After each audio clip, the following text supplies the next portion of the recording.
So we're going to give it a minute or two just to let people come in, because I know that people can kind of join during as it's happening. So we might not have everybody to start with, but as you heard at the beginning, this is being recorded, so this will go on the website. So everything we say will be forever etched in history on the British Cheese Weekender, Big Cheese Weekender rather, website.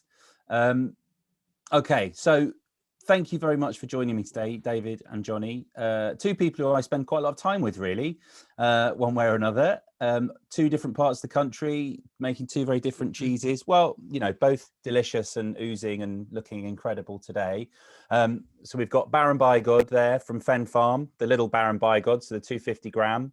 And then we've got Yarlington, which is a sort of a collaboration between David, obviously, who is the maker, myself, and Tom Oliver, a cider maker, cider washed cheese. And then I've got some crackers there from Peter's Yard. But we're here to talk about cheese and farming, but really something that I think is almost peripheral to the central art and craft, if you like, and work of farming and cheese making is how people understand who you are and what you do. So I think what's quite nice about this is that actually all three of us, roughly speaking, share a similar time frame in this cheese industry. So, you know, in and around 10 years, you've both been making cheese around that period of time. I was working at a cheesemonger in London at Buchanan's Cheesemongers about 10 years ago, nearly 10 years ago. So I've seen both of you from the very start and seen your story, if you like, progress. But what I want to do before we start really chatting is I'm going to show a short film now of what happened sort of before, the story before Johnny in particular. So this is a short film, one of 12 that I've made for Johnny and Fen Farm about the different people, different characters that make up Fen Farm Dairy. And this is Johnny's father, dairy farmer Graham Crickmore from the Waveney Valley in Suffolk. So we're going to have a little watch of that, and then we'll have a chat, taste some cheese. Just a quick sort of business, I suppose. Anybody who has any questions, please feel free to either put them in the Q&A, that's ideal, put them in the Q&A box right at the bottom, or put them in the chat, and I will try and keep an eye on those things and ask the relevant questions to the relevant people. But before we do any of that, let's watch a short film about Fen Farm Dairy and Graham Crickmore.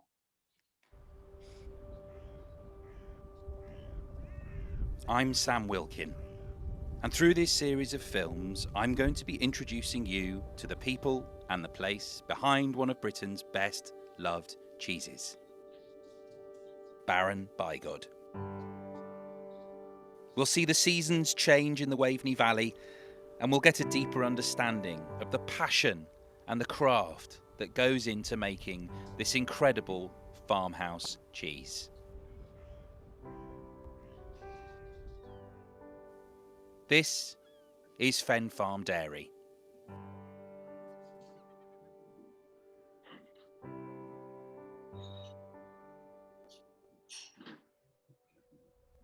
I think farming is something which is in a person.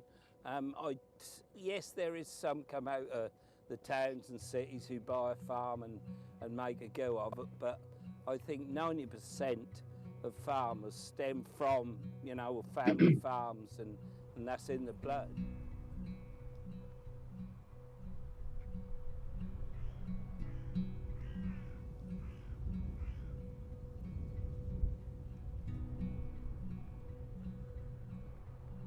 My whole life is the farm, you know, and always has been. The farmer always come first for everything. And, you know, that's, like I say, that's just a way of life in farming. Yeah.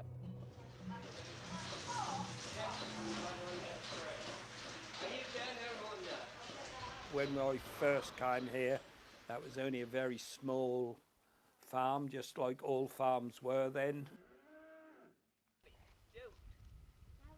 Get through the fence and go round it. Go and keep head up, because that one is that. You can go across there in a minute. Obviously, I could see out my three sons Jonathan was going to be the one who liked farming the most. He spent every hour he could with me.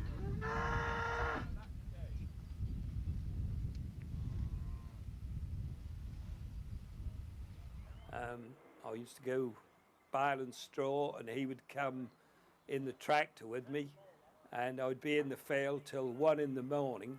Francis used to come to pick him up to bring him home, and he wouldn't get out of the tractor, he wanted to stay with me. And on numerous times he'd been in the back of the cab of the tractor asleep at 1 o'clock in the morning baling straw.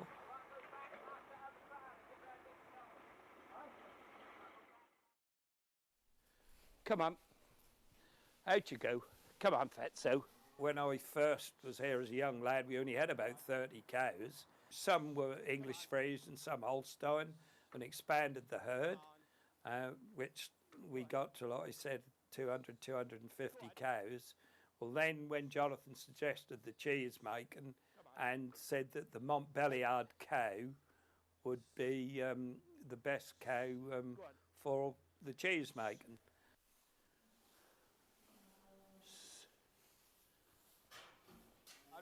Go on. Well, they're the autumn calved cows, which are obviously in a separate bunch, and they're on just grass night and day. They don't have only your food concentrates in the parlour. We're thinking of putting some more clover and herbal stuff in them. You know, we might even start this autumn by, you know, trying to direct drill some in to thicken it out, or with the different herbs and clovers anyway. A lot of the pastures what we reseeded have got quite a bit of clover in them, but sometimes that take on some marshes better than others. I don't know why, but that's just one of those things. But some of the paddocks near the farm, there's a lovely lot of white clover in those, and the cows seem to eat that first, so there must be something about it they enjoy. That's all, you know, we follow the river round. There's, I don't know, Christ, I don't know how many hectares or acres there is. There must be over 200 acres, I would guess. I never bothered to add it up. Yeah.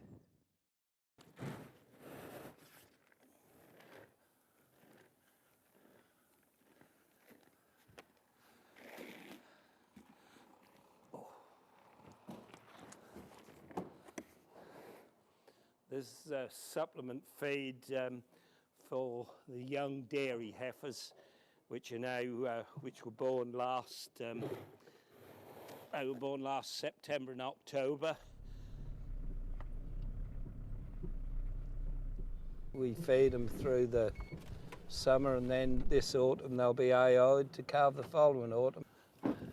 This is Will, my right-hand man.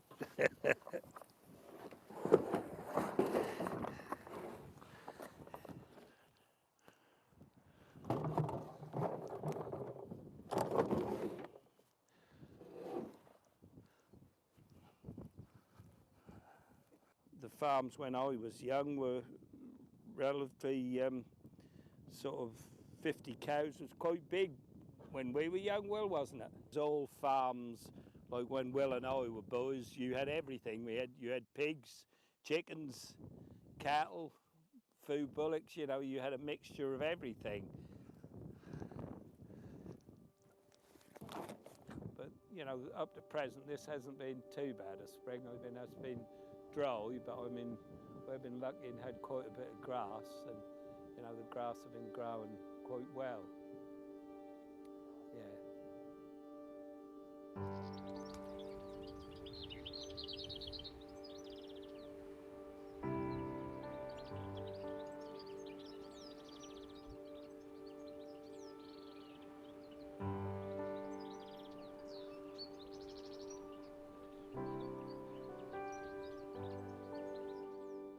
Father had when I say about my father had a farm, that's where he was further along this Mettingham Road.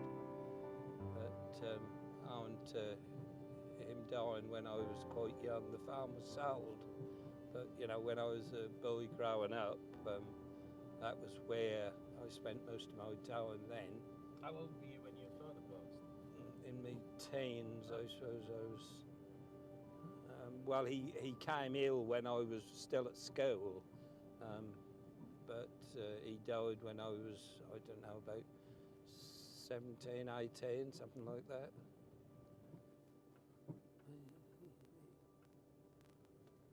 My grandfather, he went to sea, and he earned enough money to buy the farm which my father took over. He bought that farm, and that's where my father was till he died.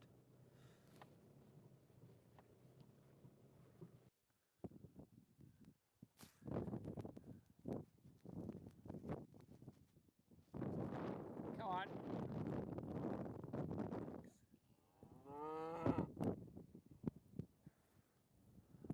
I usually come down here daily and just check everything is okay. No problems with anything. I mean, I couldn't retire. I've been up every day of the week all my life. I can remember when I crushed my foot. Frances and I had been married then about 30 years, and I crushed my foot, and I couldn't go up the farm the next morning. And she said that was the first time in our married life she'd ever found me in the house in the morning. He's very wary of your camera. I don't think there's another job what would give us as much satisfaction as farming. I mean, that's a lovely area around here. I mean, you're so near the coast if you want to go and paddle or lie on the sand. I just love the farming life, and I mean, perhaps one day my thoughts will change and I don't want to do it, but while I can still put my 2 pennyworth in, I shall keep doing it. I don't know any different. That's as simple as that.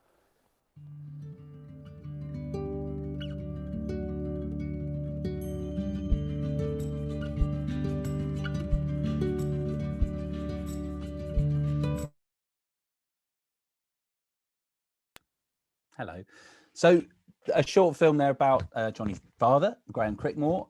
But I suppose it just serves to illustrate that there are personalities and characters and stories to all of these places. It's not just this incredible cheese on a plate. I think there's so much more to food and farming than just the final product.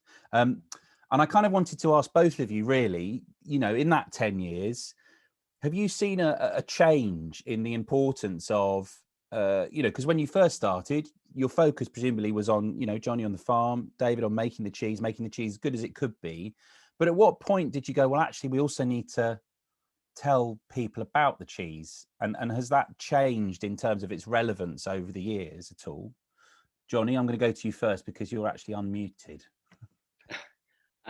Well, it's funny. It's an interesting one. When we went into cheese making, never really thought about what we were doing. We just did it because it seemed the logical thing to do. But as we made cheese, and then we realized we had to try and sell some to actually earn a living. That when you started getting people come to your farm, and then they asked you, tell us about the story. How did you get into cheese making? It's like, you know, I know it seems odd, but you don't think like someone's going to ask you, tell me about the story why you went into cheese making.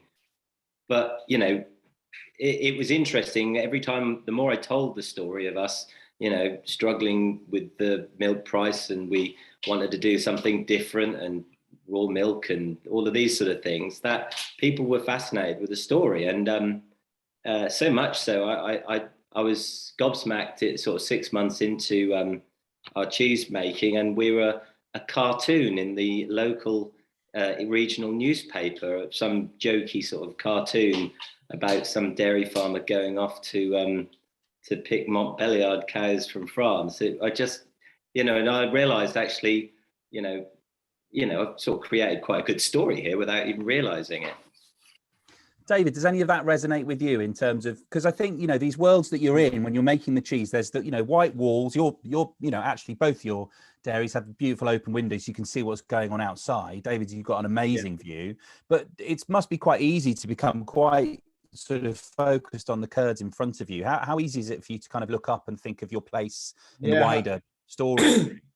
Yeah, 100%, Sam. I think, we talk on a daily basis to the guys on the farm milking the cows, and about, the pasture, the feeds, the breeds of the cows that are coming in.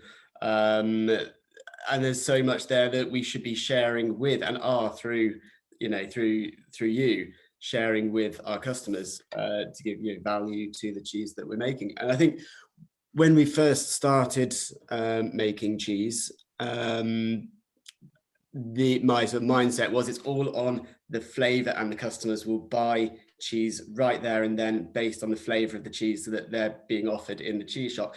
Now, as we've grown as a business and are now selling into quite a diverse range of marketplaces, not every retailer is able to sell like that. And we've also moved our business to selling more kind of small unit sized cheeses, which a lot of people in a shop don't cut open and give, are able to give samples in the same way that, someone like Neal's Yard Dairy might do. So being able to sort of tell the story behind the cheese, I think, is a really vital way to kind of help the customer make that first purchase. There's an interesting question here from Sam Mahoney. How would you suggest the best way to bridge the stories between farming and livestock and the finished product? So I'm assuming this is somebody who is, working behind a cheese counter. It feels difficult to explain without having a 25-minute conversation about terroir.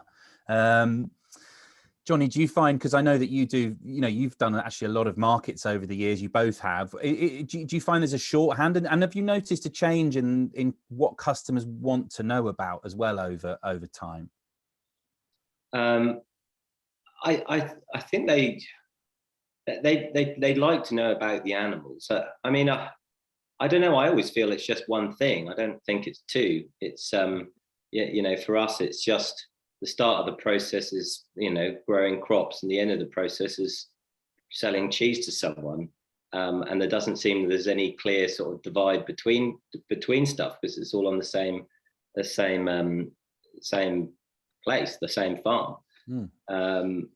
I would say, I find if I'm at a market, people want to know, they want to talk about the cheese, the flavor, and they want to know about more straightforward things like will this cheese go gooey when I open it up, and things like that. That's sort of the most common questions, I guess, more than anything.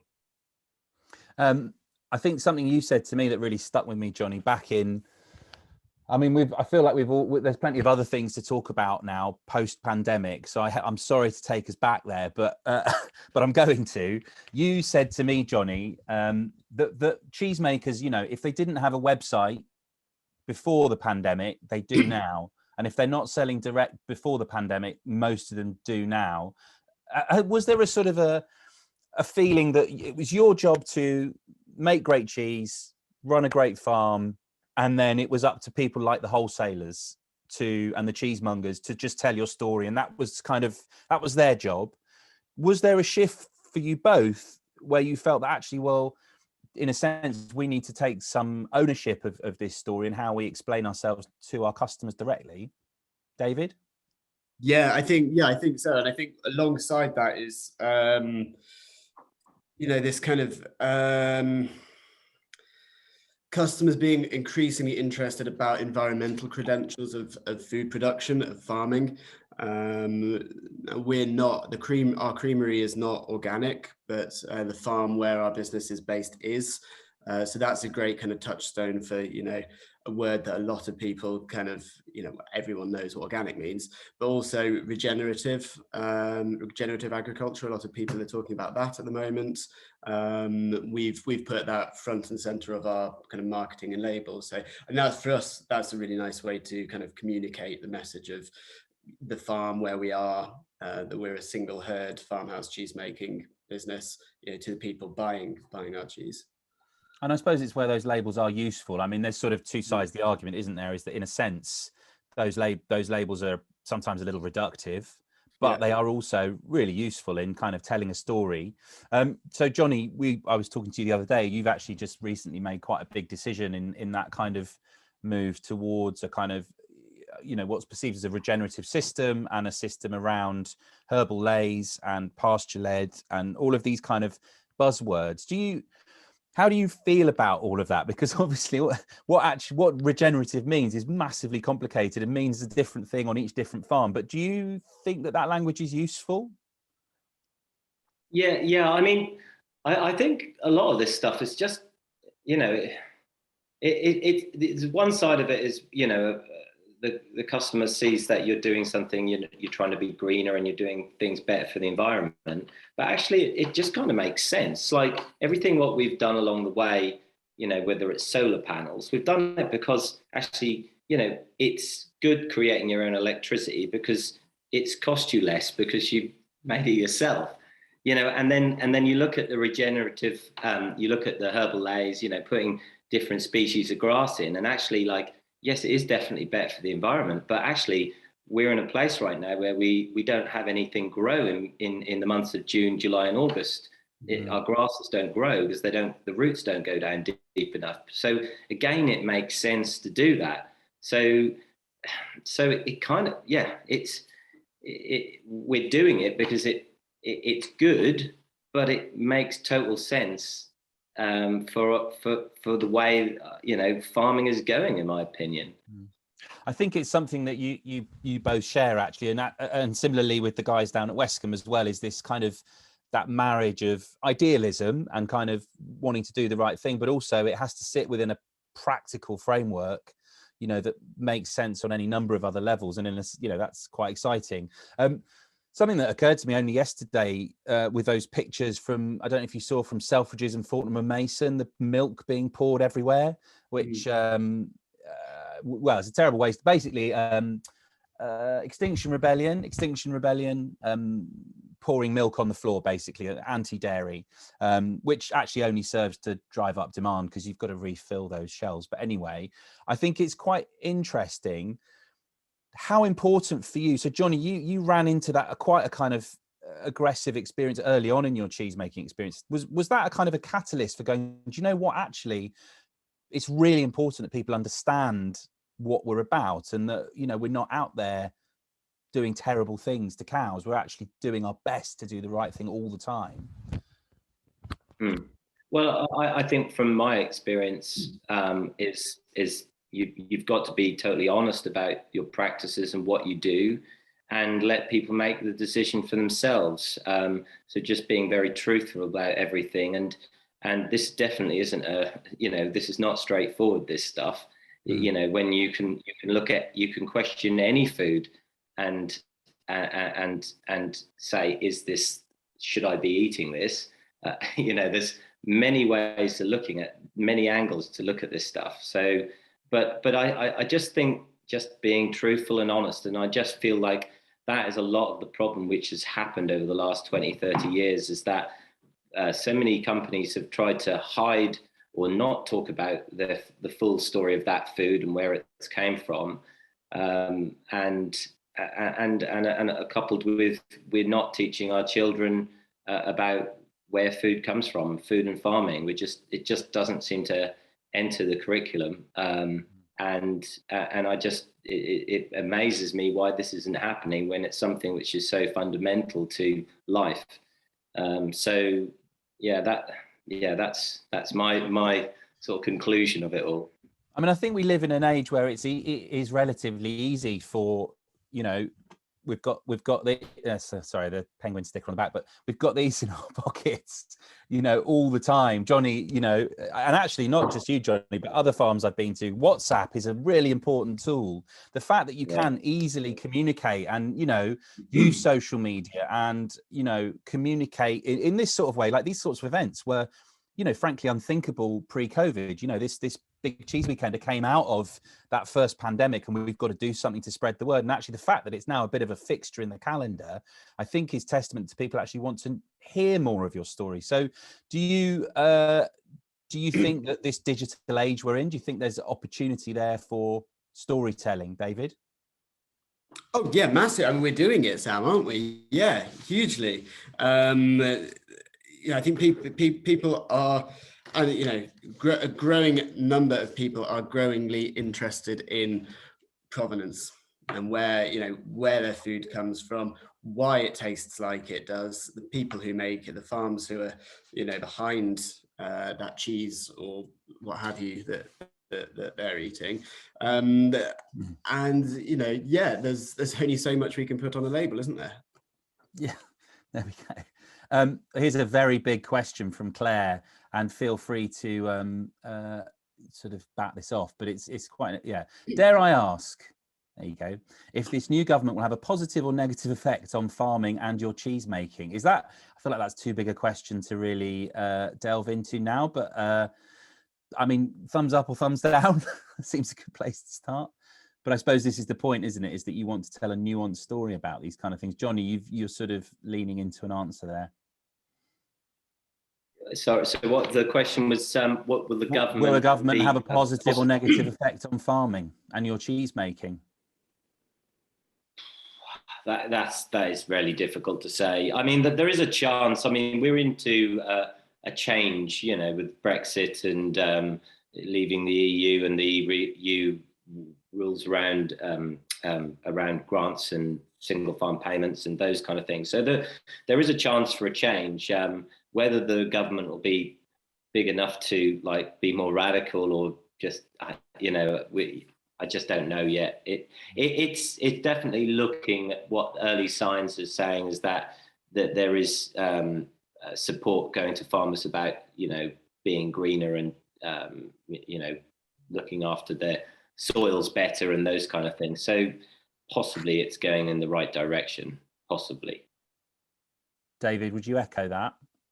Yeah, I think so, Sam. Yeah, I think Johnny's probably said about as much as as I'd be able to add, actually. Yeah. I think that's a good answer. Sam Mahoney again. This is, I think, a good question. So he says, we actually sell online at Field and Flower. Obviously, we've only got a small block of text to describe a product and the dairy it's from.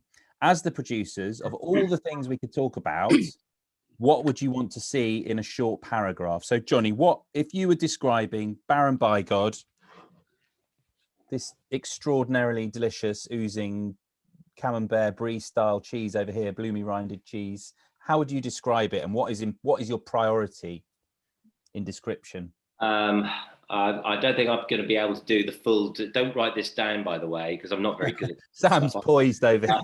I don't. First of all, I do farming stuff. My wife does the words. but what I would say is it's about a unique cheese, a brie style cheese modelled on a French brie, which is unusual in the UK. From a single herd, this is again unusual. So it's from a farm where the cheese is made next to the dairy, and there's not many of us what do that. So that's our USPs, I suppose. David? Yeah, so I think naming the producer and the farm.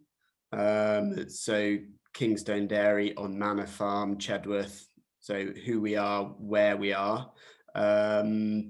If there's so Yarlington, which is one of our 5 cheeses, which is this little cheese here. I like Johnny was saying with his cheese, likening it to the French equivalent. I think that's a really good thing to do. So Yarlington, we could say, was a Reblochon style, washed in cider. And anything sort of unique about that farm, like organic or regenerative or Montbéliard cows, something that's kind of special to that producer or that cheese. USP. So we've got to return the Zoom in about 12 minutes. So I'm going to play David's film now, and then we'll have a moment to sort of say thank you and wave goodbye. But I'm just going to play the second of the 2 films. Just find it.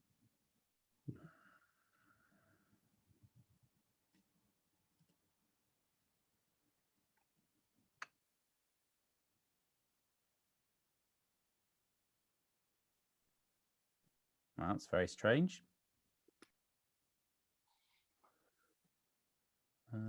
Give me one moment. Not sure what's going on here.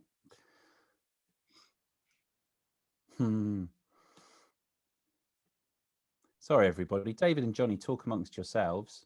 Well, I was going to suggest maybe we should start eating some of this cheese. David, what do you think? That's a great idea. I think that, Johnny, your Baron Bigod's looking extraordinary here.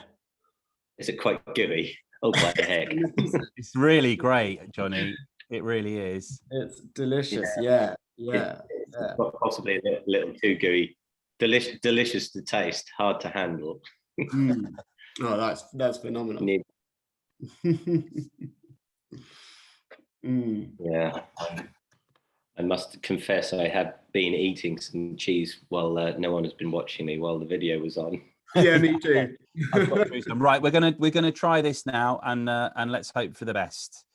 Alrighty.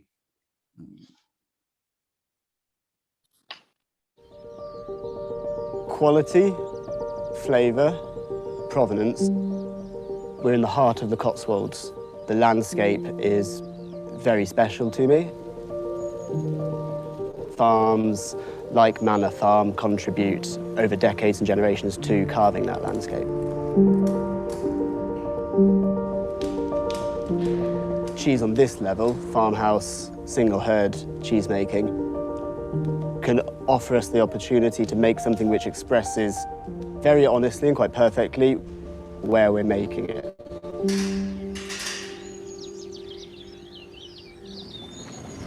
Yeah, sky's brightening up.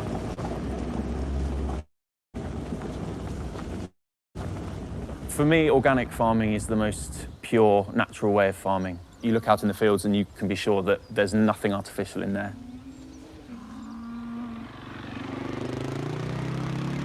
The farm itself is about 800 feet above sea level. We're farming right on the Cotswold Brash. Our cows, rather than being housed through the winter, are out on the fields all year round. The way that we run this farm, we're trying to recreate wild, roaming, grazing herds. It's the most natural way for the cows to be fed, watered, and to live their lives. It shows in the product, shows in the milk, and also shows in the cheese.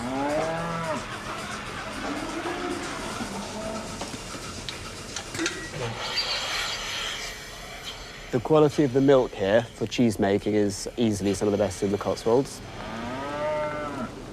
We've got deep-rooted herbal leys here, which translates into milk with aromatic potential for cheese making.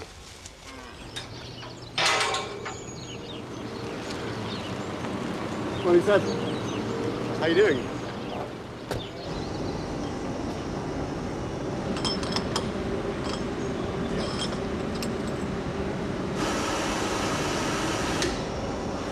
There we go. 1 litre over. We think a lot about quality in our business. We talk about quality specifically in terms of the cheese, but we also think about quality in terms of our suppliers. Manor Farm is our biggest supplier. Remember, cheese is 98% milk.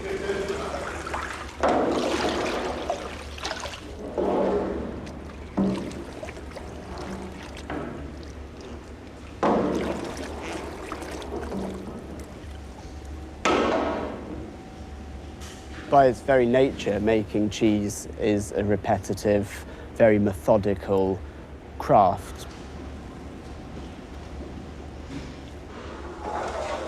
Our mission is to make the kinds of cheese which express the milk that we've got here.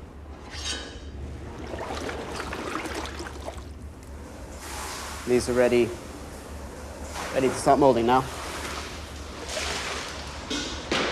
Cheese was always going to be my career path. Whether that was going to be in cheese making or maturation, I wanted to work with the best businesses in that world, in the world.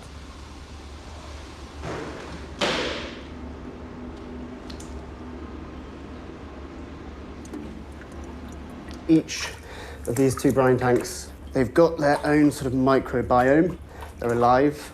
That will develop into flavours and aromas as the cheese ripens.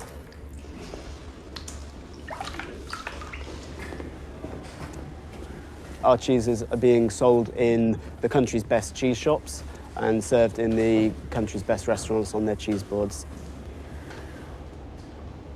Rollright's the cheese which we started making in 2015. That's a soft spruce bark bound cheese with a washed rind. Second was Evenlode, beefy, meaty, savoury little washed rind. Then we launched Moreton, a semi-firm continental mountain-style cheese with a natural rind, smooth and rich and buttery. Ashcombe came along, 6 to 7 kilo washed rind cheese with a fondant semi-soft texture and a beautiful line of wood ash running right through the cheese. Most recently, we've launched Yarlington, which is a collaboration with cider maker Tom Oliver, and that's a cider-washed, soft washed rind cheese.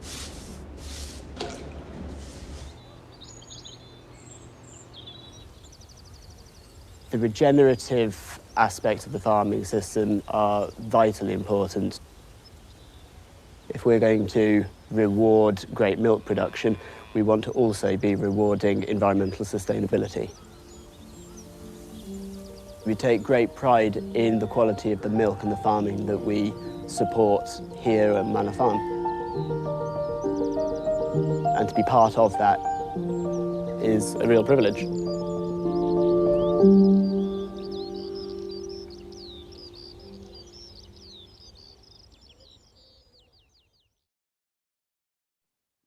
There we go.